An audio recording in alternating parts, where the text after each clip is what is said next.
There was a time when a man would kneel before another man and place his hands inside the hands of that other man and swear loyalty to him. A knight swearing loyalty. It was a citizen joining the ranks of the military and swearing loyalty to the country. And they didn't do that for a semester.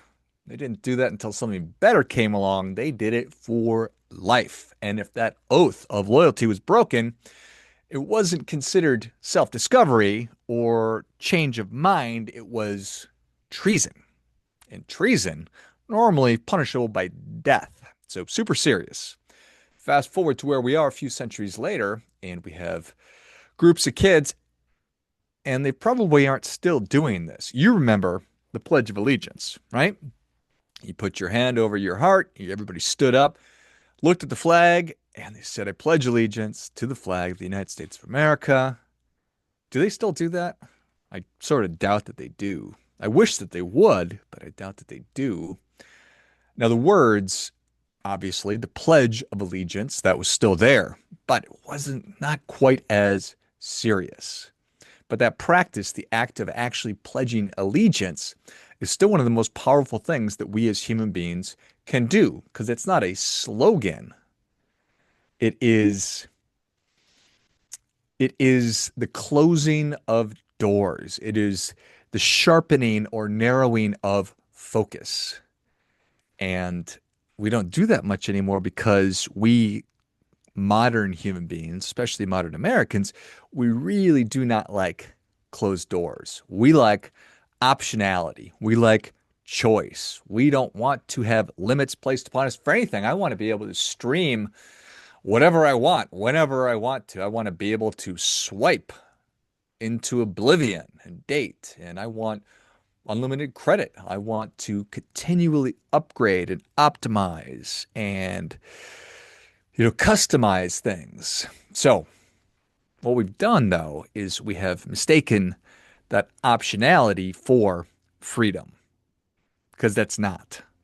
Because identity requires some form of exclusion. So, to pledge allegiance to one's spouse means I'm not exploring any other romantic partners or paths. When you pledge allegiance to your health, it means I am not pledging to indulgence. When you pledge allegiance to excellence, it means I am not pledging allegiance to comfort. So you can think about a pledge like a line in the sand, a boundary, a border, if you will. And sort of the uncomfortable part about all of it is that by omission, many of us, probably most of us, probably me, most of us have pledged allegiance to something. We just didn't stand up and look at the thing and put our hands in that thing's hands or our hand over our heart and said the words. But you don't have to say the words to take the oath because your behavior is doing that on your behalf. If you're walking around right now with revolving credit, where you're rolling over credit card balances month to month, well, what you've done is you've pledged allegiance to consumption over discipline. It's a crappy thing to sort of hear, sort of a crappy thing to say, but it's the reality. If you live in paycheck to paycheck and you're earning six figures, you've pledged allegiance to image over independence. And if every night you're numbing yourself by scrolling or drinking or binging, you've pledged allegiance to comfort over growth. If you're constantly chasing novelty, new, better, different, new haircut, new beard style, then you've pledged allegiance to stimulation over mastery. Phew, weighty stuff. If you avoid hard conversations, you pledged allegiance to temporary peace over long-term strength. And the scary thing is, again, you didn't need to kneel. We just sort of drifted our way right into it. I think that's a lot worse because at least that knight or that citizen who was pledging allegiance and joining the army, they knew what they were doing. But today, our modern version is a lot quieter. It shows up in calendars and it shows up in bank statements. It shows up in waistlines and in struggling relationships and failed marriages. It shows up whether your children respect you and want to spend time with you. Because we don't get to avoid allegiance. Because that drift and allegiance to that is a real thing. Being a cynic, cynicism, it's an allegiance. Even simply saying, I just want to be happy, can be an allegiance to comfort. But here's where the plot thickens. Philosophers would tell you that to pledge allegiance is a herd mentality. Nietzsche specifically would tell you that. He hated herd mentality. He would tell you not to bow down to what's popular or fashionable or the rallying cry of the time, whoever you're standing with this week kind of a thing. Nietzsche would say, choose what's worthy, choose what is life affirming and life giving, choose the things that actually demand strength of you versus just the things that are easiest. Because the best version of you doesn't inherit allegiance from somebody else. They create it. You create it. You decide to pledge allegiance to health, strength, truth, mastery, family, nation, your work, to God, to responsibility, to excellence. And once chosen, you, if that is you, your mission, if you choose to accept it, is to then arrange your life, to reorganize your life according to that. That version of you closes doors. And that's the part that really does terrify us because it means that we are losing that optionality, all those choices. We are potentially killing those old versions of ourselves. You choose mastery, you're killing the indulgent version. You choose focus, you're killing the distracted version. You are killing that half-committed version. You are eradicating and getting rid of I'll get started with this on Monday version of you.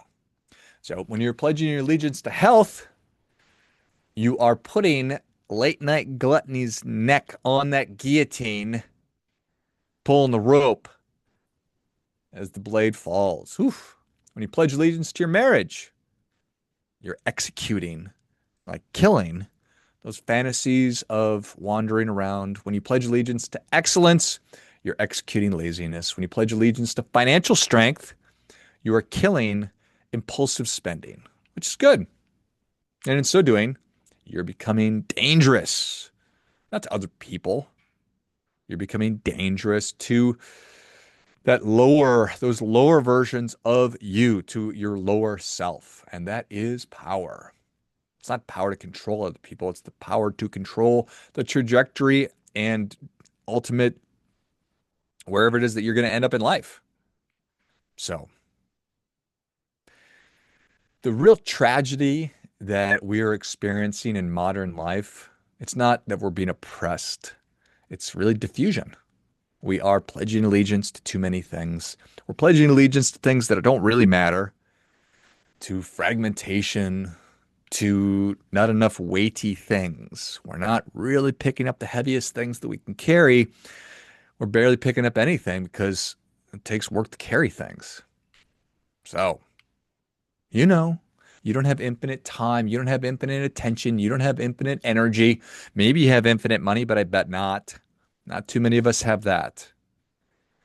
So when we're trying to decide and determine who or what deserves our allegiance, we need to make decisions on this is the most important thing. This is the second most important thing. This is the third. This whole prioritization that we've messed up, we've forgotten about it. We've forgotten or turned our back on the reality that there are hierarchies because a hierarchy demands allegiance, because not everything can be the most important thing by the very definition of the most important thing. So here's a question for you. If somebody audited your life, your body, your bank account, your schedule, your relationship, the work that you're doing, the impact you're having, What would they conclude that you have pledged your allegiance to? Would they see discipline, or would they see that you have pledged allegiance to dopamine? Mm. Would they see long-term strength or short-term relief?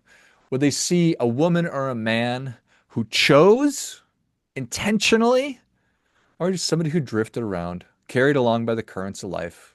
Hmm. The highest form of freedom is not having no allegiance. It's choosing your allegiance deliberately.